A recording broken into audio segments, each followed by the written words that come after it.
Chapter 1. No one's crazy. Imagine this. Someone buys a lottery ticket every week and you think, why waste money like that?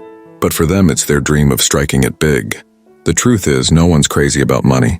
They're just shaped by their life experiences. We all have different stories, so what seems like a silly decision to you might be totally logical to someone else. Let's say you grew up poor, you'd be careful with every penny, right? But if you were raised with wealth, you might take more risks because you've always had a safety net. Same planet, totally different worlds. This chapter teaches us that everyone handles money based on what they've seen and felt in life. It's like wearing different glasses. Someone might see money as a way to survive, while another sees it as a way to have fun or feel important. And here's the motivation part. Don't worry about what others are doing. Focus on your own money journey. Make decisions that work for you and keep moving forward. Just because someone's financial choices look odd to you doesn't mean they're wrong. They're just wearing a different pair of glasses. So next time you see someone making a choice with money that baffles you, remember, they're not crazy. They're just living their own life just like you.